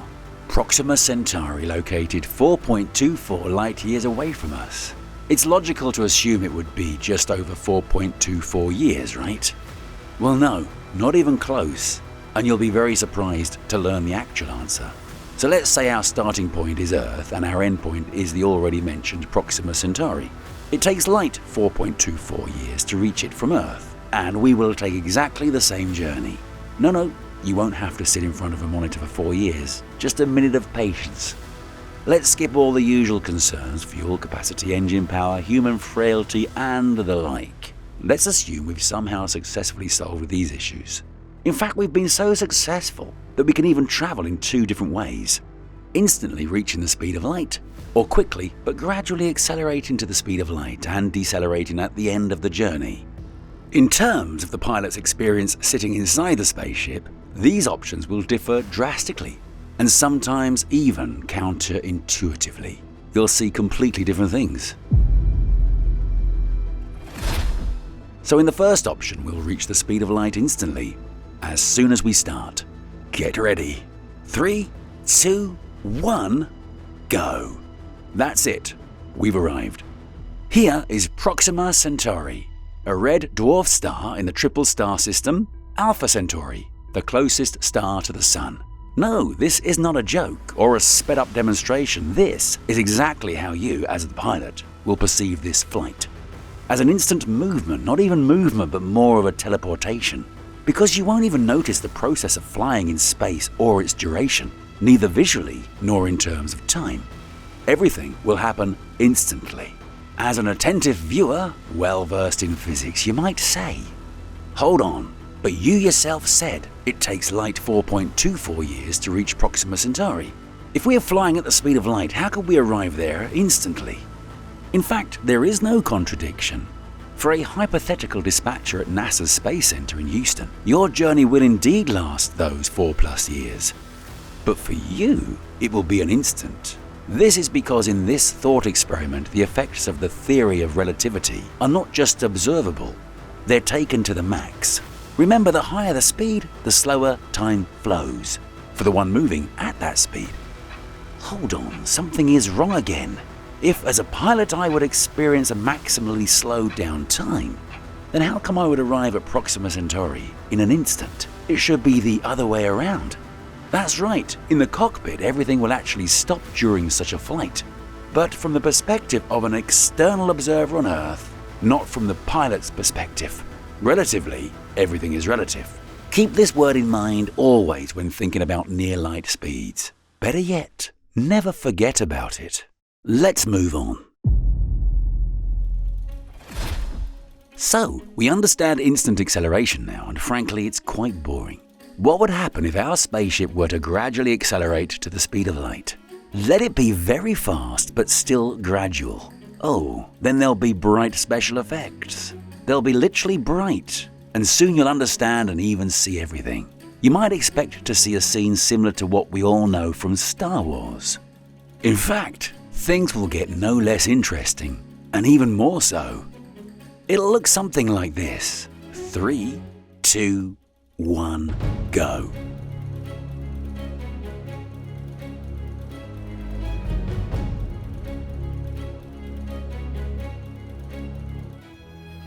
That's it, we're here. Yes, this is definitely more interesting than the instant acceleration, but this immediately raises questions. Why do we initially seem to fly backward? And what about that blinding flash in the middle of the journey? Well, let's find out. The first thing that strikes your eye is the unusual distortion of space. The field of view seems to expand as if we were filming with an action camera. This makes us feel like we're moving backward. This occurs due to light aberration, a change in the direction of rays of light due to movement. A simple example is a car in the rain. When the car is stationary, the drops fall straight from above. But when it moves, the drops seem to fall at an angle, at very high speeds. It would appear that the rain is coming right at you. If the speed of light were equal to the speed of raindrops, then not only would you feel the drops flying horizontally right at you, and not from above, but you would also see thunderclouds not from above, but right in front of you. For the same reason, everything ahead seems brighter, just as a car's windshield at high speed collects more drops as it moves forward. So the viewpoint of our starship will collect more photons and space will appear brighter. Alright then, if we could imagine such an impossible situation as flying at the speed of light, then perhaps we can imagine what would happen if we exceeded it. At least just imagine. Unfortunately, no. This is a meaningless question if discussed in terms of visualization. Even a photon cannot travel faster than the speed of light because a photon is light. This is the same as asking what would happen if light moved faster than itself. It's not even a paradox, it's just nonsense. But here, the romantics and optimists of interstellar travel will put forth a final yet very compelling argument. There are two methods we know of that can serve as a loophole to the speed limit of a light limitation. Modern physics doesn't contradict and even occasionally proves the existence of wormholes. These are formations that directly connect distant areas of space, bypassing space itself. This concept was thoroughly explored in the film Interstellar. The idea of wormholes was first proposed by Einstein and his colleague Nathan Rosen in 1935. They suggested that within the framework of the general theory of relativity, black holes could be connected by bridges that function as portals. This later came to be known as the Einstein-Rosen bridge. But the further development of theoretical physics expanded the potential possibilities even more. It turned out that you don't need to travel to a black hole to find a wormhole. Such formations could definitely form anywhere in space, but on an ultra-small scale, much smaller than the size of an atom. All that remains is to capture, expand and stabilize such a wormhole. How would it work in practice? A popular example involves taking a map of the USA, where an ant crawls from New York to California, which would normally be a long journey. But let's fold the map so that the two opposite ends, New York and California, touch each other. Now punch a hole in New York with a pencil, and there we have it, a wormhole. The ant will only need to take a couple of steps into this hole to come out on the opposite side, where California is. It works much the same way with space, only in this case, we would connect two distant areas of space. Of course, we're not talking about literally folding the entire cosmos, as in the example with the map and the ant. It's just that this is the clearest example we can visualize. But there's more to it than wormholes. Until recently, faster-than-light warp drives were only the province of scientific and not-so-scientific fiction. That was until theoretical physicist Miguel Alcubierre proposed an unexpectedly bold but coherent theory in 1994, and even NASA took an interest in it. We discussed this in detail in one of our previous videos. Let's briefly recap what we are talking about. Alcubierre found a solution to the gravitational field equations of Einstein's general theory of relativity, which allows for the deformation of space. For this, you need to make a tremendous effort to create a very complex engine, but at least this doesn't violate the physics as we know it. How does it work? Look, here's a spaceship with that very super engine capable of bending space. So we turn it on and gradually increase the power. Space expands in front of the spaceship and at the same moment in time contracts behind it. Thus, the ship enters a bending bubble, which has come to be called the Alcubierre bubble. Thus, the movement occurs due to this difference in the conditional density of space. But the trick is that the starship is stationary within this bubble of distortion. It's the bubble itself that moves. Thus, the laws of general relativity are not violated. After all, only the distortion bubble moves, which locally deforms the space-time continuum. Once again, this isn't fiction or science, but a coherent and recognized theory. But there's just one caveat. We need very exotic things to bend space like this. For example, negative mass. Where and how do we get it, and whether it's even possible, is something scientists still need to figure out. But human history has shown us many times that we're capable of incredible things. New generations have repeatedly overcome what previous generations considered to be laws of physics. This is how we could theoretically cover distances of over hundreds or even thousands of light years in a matter of hours or even minutes. And such travel wouldn't violate the speed of light limitation because it isn't movement in the sense of the word. So it turns out there's hope after all. Will we eventually be able to quickly overcome interstellar distances? So theoretically speaking, is there a chance? There is, but there's also one unpleasant problem. It's called causality violation. The speed of light isn't just about the speed of movement, but about the speed of transmitting any kind of information. That is, in brief and simple terms, we have no way of knowing what Proxima Centauri looks like at this second. We'll only find out more than 4 years from now, when the light it emits this very second finally reaches us.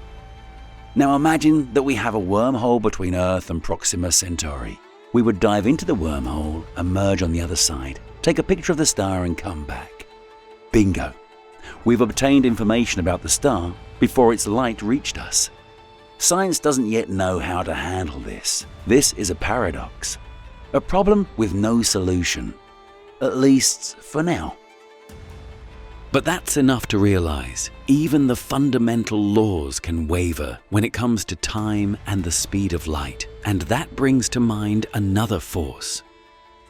When we were kids, we all dreamt of flying. Many of us still do, and the real lucky ones sometimes do it in their sleep. Sometimes we wish that the inexorable force of gravity would disappear for a while. But what if we said it doesn't really exist? You'd say, well, that's just wordplay. You can call gravity whatever you want. It doesn't change anything. Objects will still fall to the ground. That's right, but if you think carefully about some very familiar things, you may experience an overwhelming feeling when your picture of the world is suddenly changed by surprising and unexpected details. In today's video, why didn't Newton like his theory of universal gravitation? Why does gravity behave very strangely? How to communicate with parallel universes using gravity? What is gravity really like? And can it ever really disappear? Gravity. Something is really wrong with gravity. Many people remember from school courses of physics that objects with different masses fall to the ground at the same speed, and even with the same acceleration, 9.8 meters per second. Astronaut David Scott even carried out a simple experiment on the moon. He threw a hammer and a feather next to each other. They did fall simultaneously. You too can easily check this if you take objects of different masses but with the same windage. Let's say a basketball and a bowling ball. By throwing them from the same height, you'll see that they will fall almost simultaneously, with a minimum deviation due to air resistance which can be neglected. This is extremely strange, especially considering the fact that everything else in the universe works differently. If we throw a rock harder, it flies faster and lands further away. 10 kilograms of TNT explodes much stronger than 1 kilogram. But here we see something strange. Bodies of drastically different masses fall at almost the same speed. It's as if the gravity of our planet has acted selectively in a different way for each object. If you keep thinking about it, you can get to the point that gravity acts selectively and differently on each atom in each piece of matter. Wow! Seems like it's really clever. Obviously, it can't work that way. But how then? That's what we'll be looking at next. And one more thing. Have you ever wondered about the weakness of our planet's gravity? Well, it's not weak, you might say. After all, the rockets have a really hard time overcoming it to carry even a small cargo into orbit. In fact, the weakness of gravity shows in ordinary things.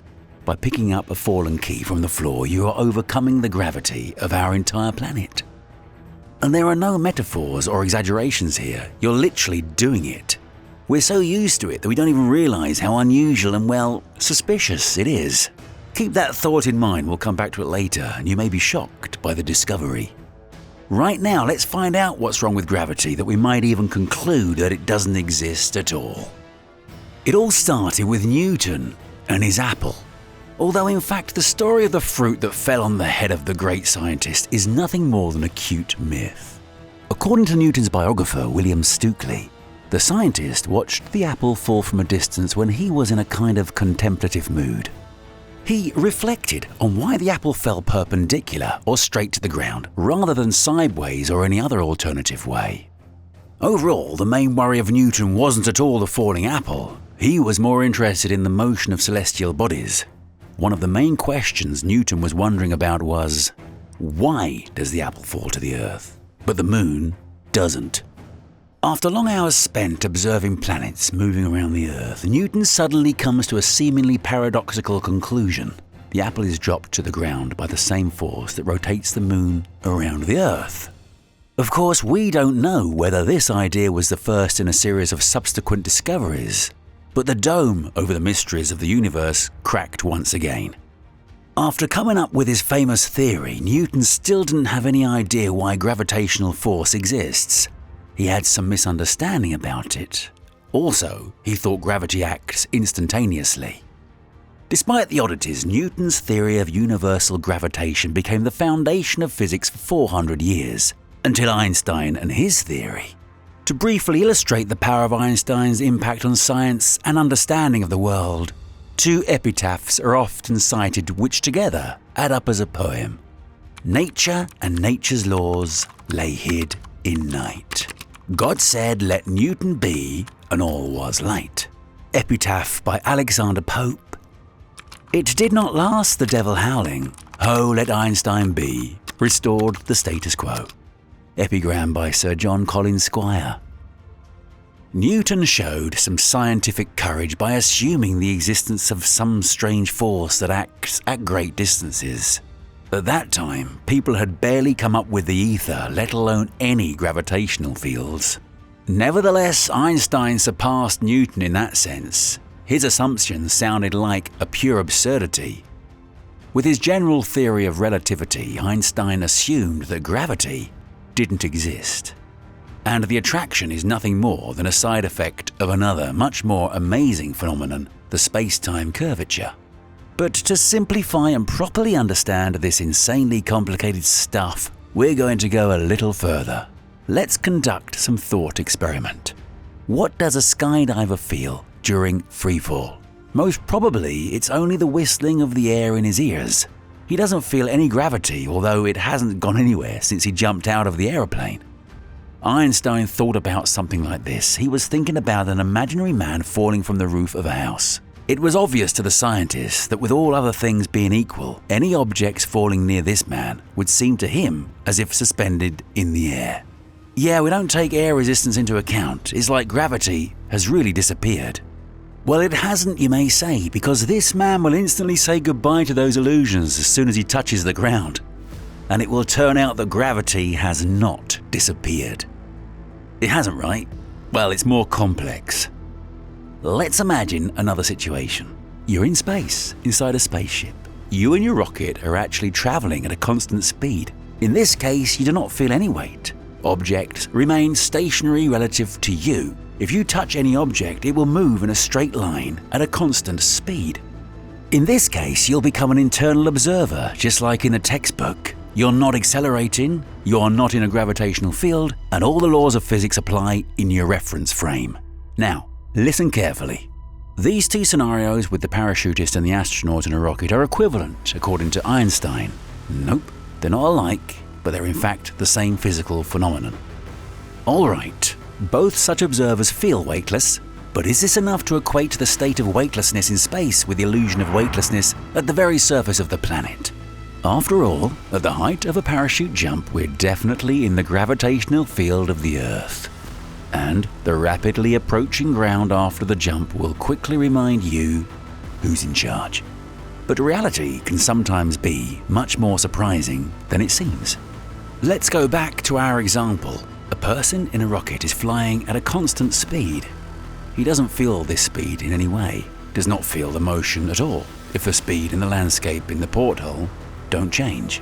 And then suddenly our astronaut happens to see a planet in the distance, a little away from the main course of the rocket. An external observer might notice that the rocket's trajectory slightly turns on the side of the planet. And now, let's imagine how an ordinary bubble level would behave at this moment on the ship. You may think it would show a deviation, as in the case of a turn. But no, even the most precise equipment won't show any deviation. You won't feel that you're turning, and no super-sensitive gyroscopes will show it either. Yes, inside the ship, a man doesn't notice anything. He's not feeling any force or experiencing any acceleration. As the rocket approaches the planet, it accelerates faster and faster. But the man in the rocket still feels weightless. Nothing's changed for him. It's as if gravity really doesn't exist. Let's recall Newton. His apple didn't fall to the ground because of gravity. Basically, the apple fell because it's heavier than air. It's as if there was no gravity, only a medium. Objects heavier than the medium just fall down, and objects lighter than the medium fly up. If you launch a helium balloon, it will go up. And if you fill the balloon with hydrogen, it will go up even faster. If you blow a feather off your hand, it will fly for a while, but if you throw a brick, it will fall straight down. It turns out that if gravity really existed, smoke would not rise up, and a fly that sat on a freight train would not be able to fly off of it. The mass of the freight train is so great that the gravity would have to hold the fly on that train, preventing it from taking off. Sometimes it's not right here. For the umpteenth time, we think this whole thing works weird. And it's about to get even weirder when we consider how much gravity has in common with a completely different phenomenon, acceleration. Okay, we're back to deep space again. What happens if you turn on the rocket engines and speed up to an acceleration of 9.8 meters per second squared? To the observer inside, all objects would remain stationary while the floor of the rocket would literally crash into them. Inside the rocket, everything will appear to be accelerating down toward the ground, and you will feel a force pressing down on your feet. The same force that presses down on you all the time you're on Earth. You'll feel exactly the same in the accelerating ship as you do at rest on the surface of the Earth.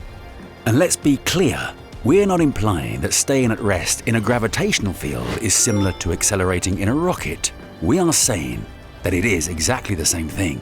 And we will, of course, again, remember Einstein, since he was the one who came up with the idea.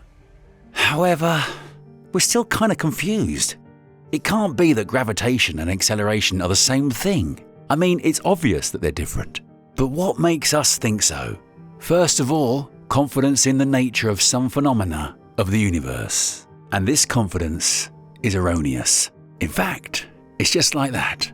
Standing on the ground, you're actually accelerating, and there's no gravitational field. Yes, that sounds crazy, but if you dig through the insanely complicated math in the general theory of relativity, the bottom line is exactly that. Thankfully, the following information will make it all clear.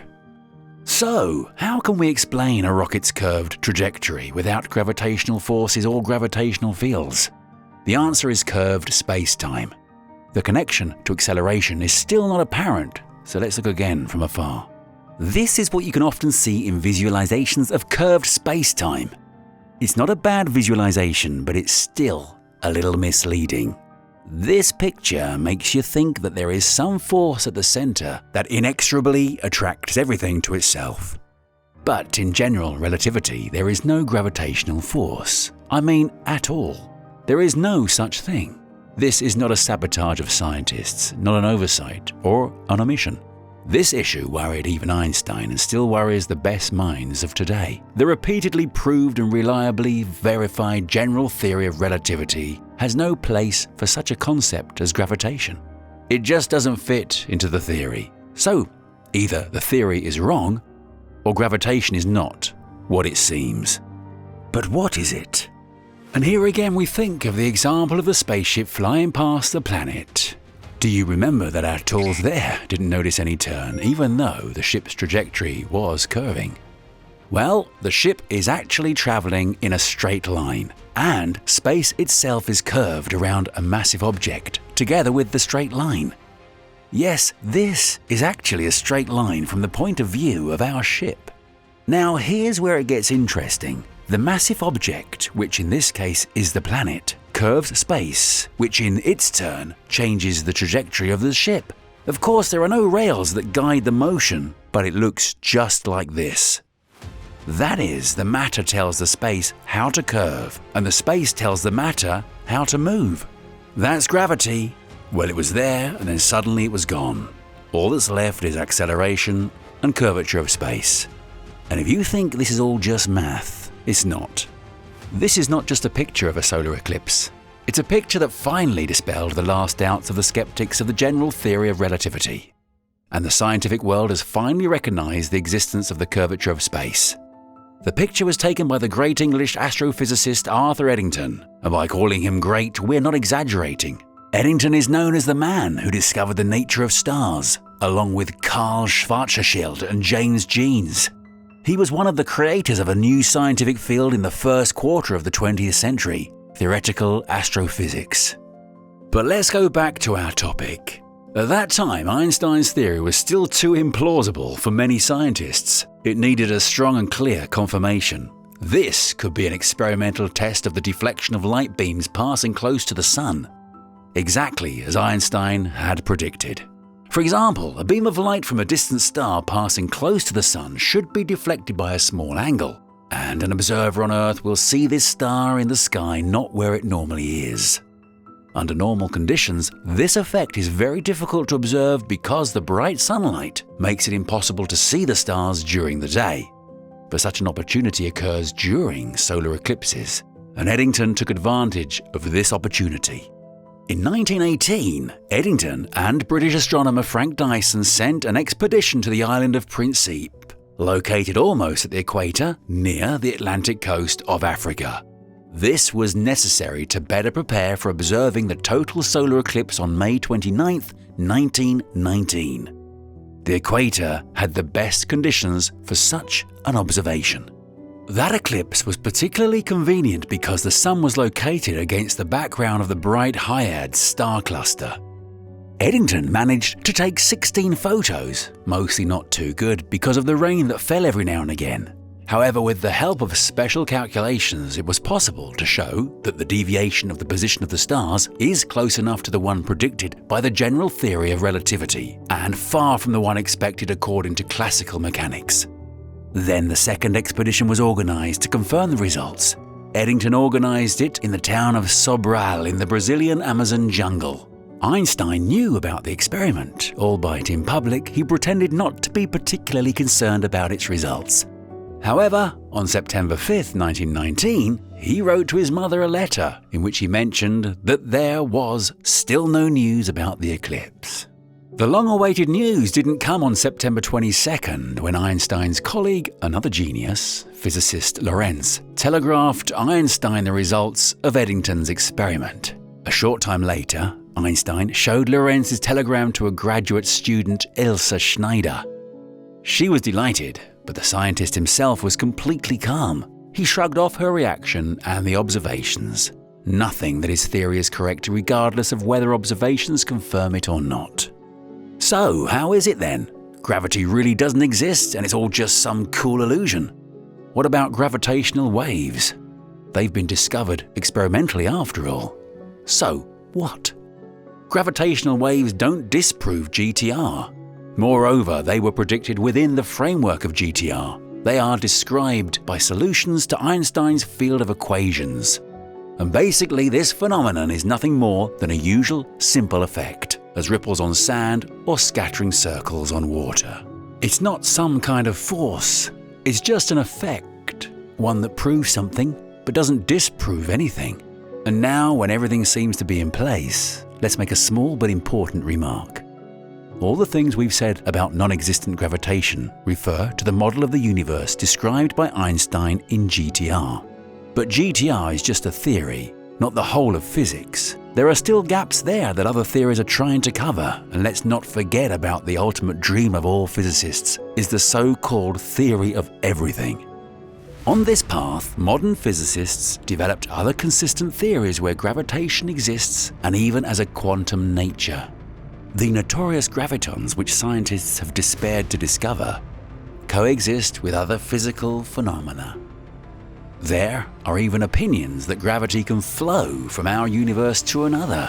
Nope, here we do not go far from the scientific discussion. Parallel universes and higher dimensions are concepts from physics and mathematics, not pure fantasy. Now, this is certainly hard to imagine. After all, gravity is not a river or substance. It's not something quite material. How can it go anywhere? It's like saying that the screen of your smartphone is flowing away and getting smaller. It's absurd, isn't it? Yes, but in the case of gravity, it's even stranger. In quantum theories, gravitation has an even more strange nature than in GTR, where it doesn't exist at all. Unlike everything else in our world, unlike matter and interaction forces, it's only gravity that can interact with higher dimensions. We cannot see, touch, hear hypothetical beings from the fourth or any other dimension, but we can notice their presence by distortions of the gravitational field. The gravitational anomalies foreshadow the discovery of the wormhole in Christopher Nolan's movie Interstellar. They were just the evidence that mysterious beings from the fifth dimension were very near, and they're doing something to our world. Now, interaction involves some kind of exchange. If we see certain manifestations of gravity from other worlds in our dimension, it means that there must be less gravity in those other worlds. It sounds strange, but it makes sense if we assume the quantum nature of gravity. Here's an example to understand this. Imagine seeing a light coming from another universe. You can automatically assume that this other universe has lesser light now, because the photons flew out from there and eventually reached us. If something increases in one place, then in another place it must decrease, right? So what if gravity, according to this logic, leaks out someday, completely, into some kind of other world?